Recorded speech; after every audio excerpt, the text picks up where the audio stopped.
my birthday big and my birthday home. Happy birthday to you. Let's go. To make a wish.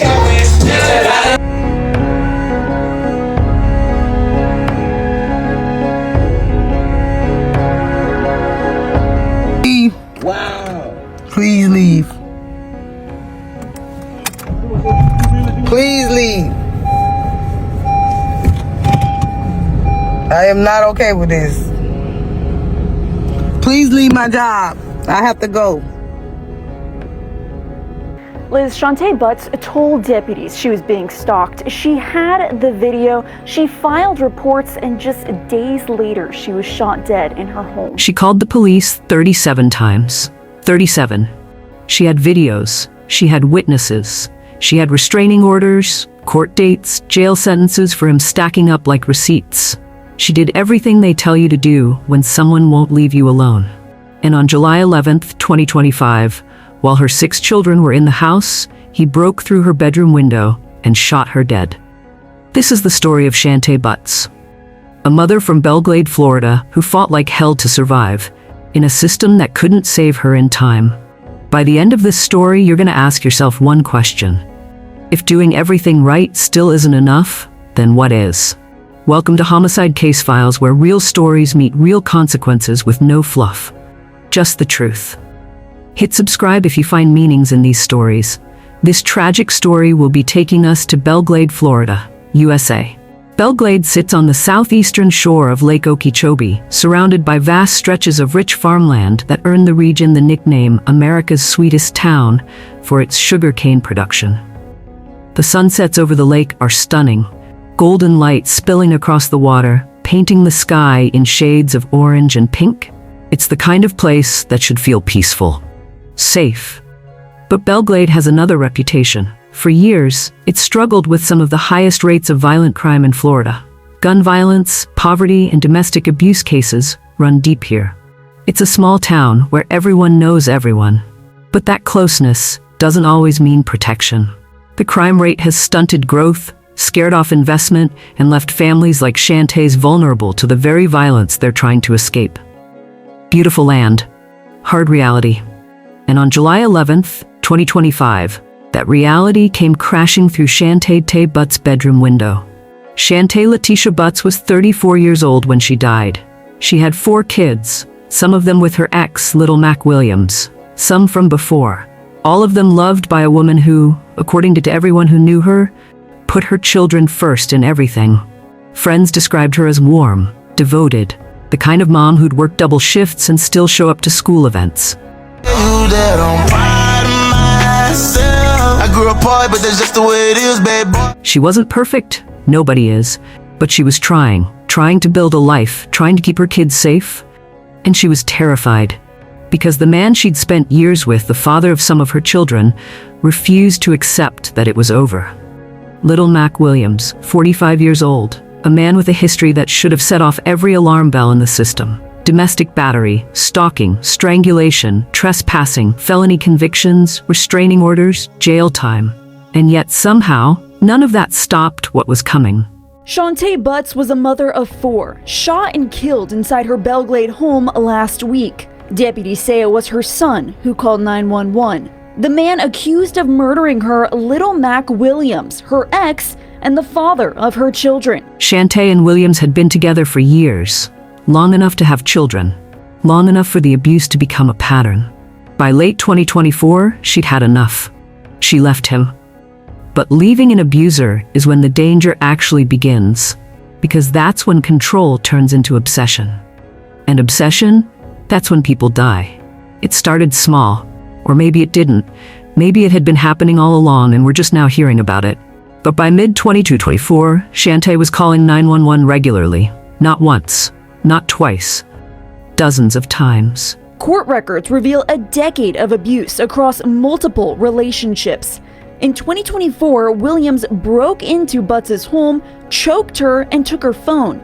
He was convicted, ordered to stay away, but he came back. Please leave. She posted this video to Facebook of what appears to be Williams waiting at her job. Please leave my job. I have to go. July 9th, 2024. Williams forced his way into her home in Belle Glade. He grabbed her by the throat, put her in a chokehold, and kicked her repeatedly while she gasped for air. She told deputies later she couldn't breathe, that she almost passed out. He was arrested on the spot. He pleaded guilty to domestic battery by strangulation. Got 157 days in jail.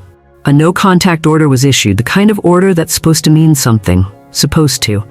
Because the moment he got out, he went right back to her door.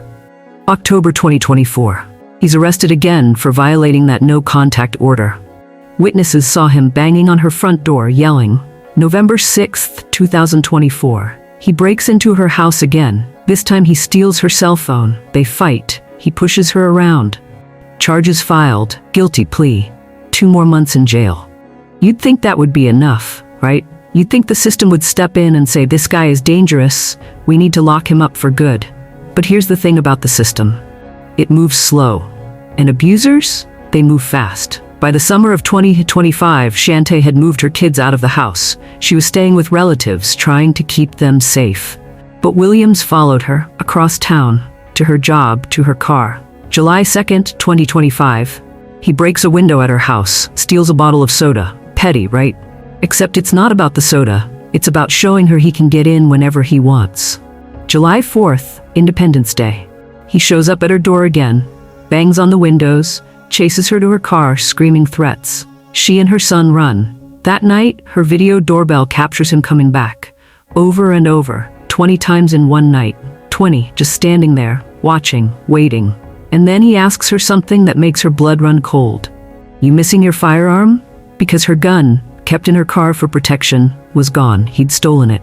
July 5th, 2025. Shantay calls the police again. This time they listen. They issue an aggravated stalking warrant for Little Mack Williams. Finally, deputies are mobilized. They're actively looking for him. Everyone knows he's dangerous. Everyone knows he's not going to stop. But they can't find him. And Shantay? She's still out there. Still going to work. Still trying to live her life. Because what else is she supposed to do? Hide forever? 6 days pass. 6 days where she's looking over her shoulder, checking her doorbell camera, sleeping with one eye open. 6 days where Williams is out there somewhere planning. And then, July 11th, 2025. It's late, almost midnight. Shantay is home with her 6 children. Her new boyfriend is there too. And that's when Williams shows up. He doesn't knock this time. He smashes through the bedroom window. Glass everywhere, screaming, gunshots. Shantay's teenage son calls 911. His voice is shaking.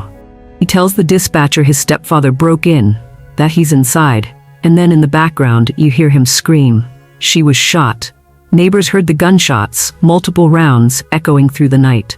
By the time deputies arrived, Williams was already outside. He saw the cop cars coming and just laid down on the ground, surrendered like he knew it was over. Inside, they found Shantay on her bed, multiple gunshot wounds, unresponsive. Paramedics tried, but at 11:58 p.m., she was pronounced dead. Her boyfriend, shot in the chest, was rushed to the hospital. He survived, but Shantay didn't. And her 6 children, ranging from toddlers to teenagers, were in that house when it happened. One of the neighbors who rushed in afterward described the scene. She asked the kids, "Where's your mama?" They pointed to the bedroom. She found Shantay lying there, dead. Her children had just watched their mother get murdered. Little Mack Williams was arrested at the scene. He had an outstanding warrant for burglary. He was a convicted felon, legally barred from owning a firearm. And yet there he was, with a gun he'd likely stolen from Shantay herself. At booking, he was charged with first-degree murder, attempted first-degree murder for shooting her boyfriend, felon in possession of a firearm. Prosecutors are seeking the death penalty. But here's what gets me. This wasn't the first time Williams had done something like this. Back in 2014, he strangled an ex-girlfriend so badly she had bruises and a hematoma on her head. Felony battery. 36 days in jail. 2018, another ex reported him for stalking and tampering with her cameras. Convicted of trespassing. 59 days. 2023, he hit another woman in the head with an object. Misdemeanor domestic battery. 2 days behind bars. 2 days.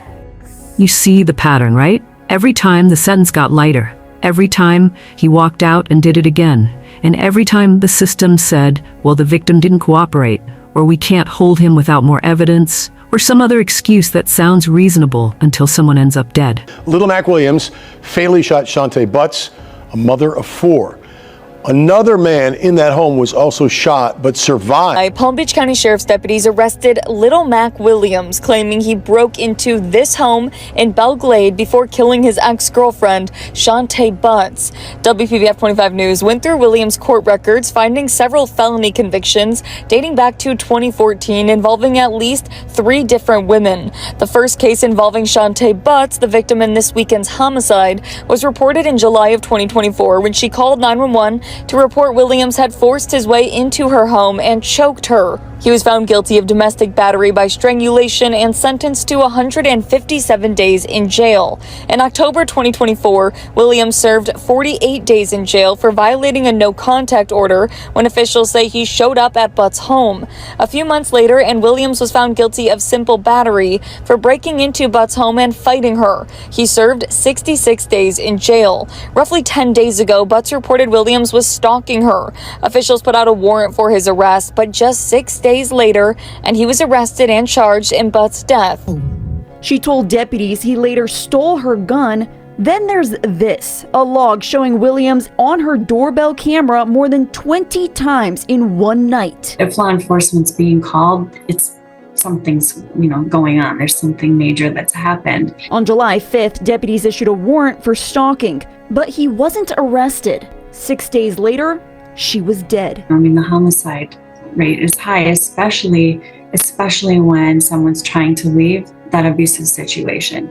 That's when they're at the highest risk. Advocates say survivors often do everything right and still don't make it out. Safety planning, escape planning, all that's happening right from the minute that we get that phone call.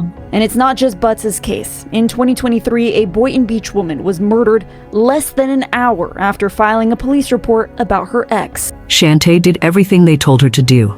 She called the police, she filed reports, she saved videos, she testified, she got restraining orders, she moved her kids, she did everything.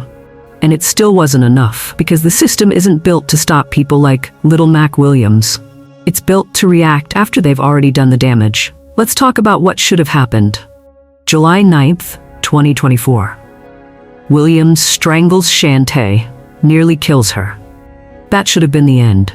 Strangulation is one of the biggest predictors of future homicide in domestic violence cases.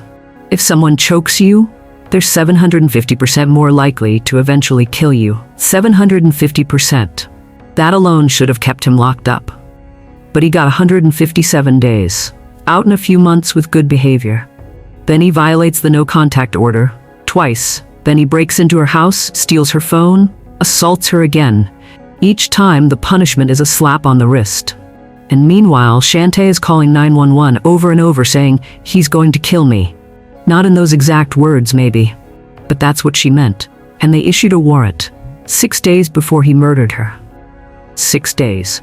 If they'd found him on July 6th, Shantay would still be alive. If they'd kept him in jail after the strangulation, she'd still be alive. If the system had taken any of this seriously, she'd still be alive. But they didn't, and now 6 kids don't have a mother. Shantay's family has been vocal since her death. They've said she was loved, that she was a good mom, that she didn't deserve this. And they're angry, because they watched her try. They watched her fight. They watched her do everything she was supposed to do. And she still died. Domestic violence advocates have pointed to this case as proof that the system is broken. That restraining orders are just pieces of paper. That jail sentences need to be longer. That stalking needs to be taken seriously before it turns into murder.